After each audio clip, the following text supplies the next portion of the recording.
ముఖ్యమంత్రి గారు చెప్పింది ఒకటే, మాకు లా అండ్ ఆర్డర్ చాలా బలంగా ఉండాలి, ఎమ్మెల్యేలు ఒళ్ళు దగ్గర పెట్టుకొని పనిచేయాలి, మీరు అనుభవం ఉన్న ముఖ్యమంత్రి అలా చెయ్యండి అంటే, అందుకని మీకు ఏం కావాలంటే నాకు ఒక్క మంత్రి పదవి అడగను, ఒక్క ఎమ్మెల్యే పదవి అడగను, మా వాళ్ళకి కలిసిన చిన్నపాటి పిఎం పోస్ట్ అడగను, ఏం అడగవు.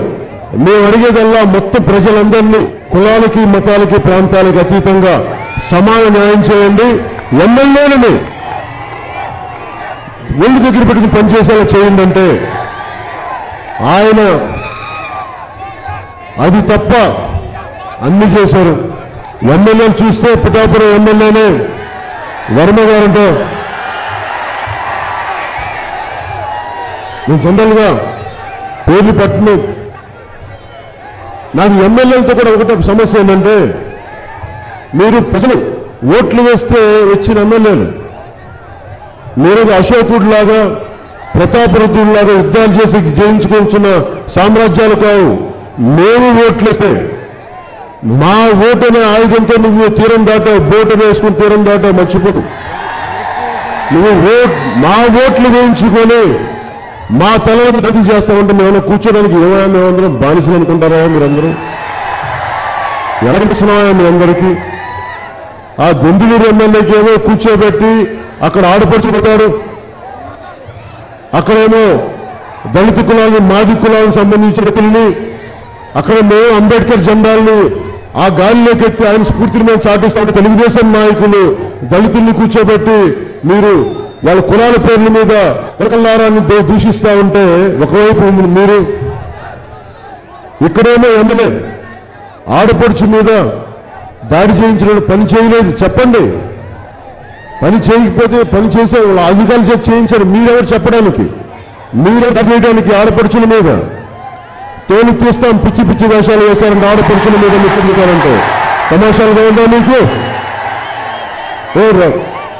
రాజ్యాంగాన్ని పరిరక్షించే వ్యక్తులు చచ్చిపోయారు అనుకుంటారా ఎమ్మెల్యేలు? ఏమనుకుంటారు మీరందరూ? మీరు దిగొచ్చారనుకుంటున్నారా? మంచి కింద మోకాలు కింద కూర్చోబెడతాను జాగ్రత్త, పిచ్చి పిచ్చి వేసారంటే. ఇది ఒకటే గుర్తుపెట్టుకోండి, ఢిల్లీకి రాజైన తల్లికి కొడుకే. నువ్వు ఎమ్మెల్యే అయినా సరే, సర్వసాధారణమైన మనిషివి, నువ్వు ముఖ్యమంత్రి అయినా సరే, ప్రధానమంత్రి అయినా సరే, సగటు మనిషి మర్చిపోకండి మీరు ఎవ్వరు కూడా. ఎవ్వరూ దిగిరాలేదు.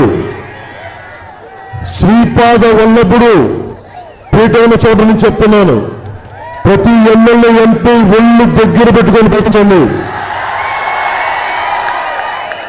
శ్రీపాద వల్లభుడు ఆయన చరిత్రను చాలా బలంగా చదివిన వ్యక్తిని, 16 వయసులో భగవంతుడి లోపల వెళ్ళిపోయిన ఐక్యమైన వ్యక్తి.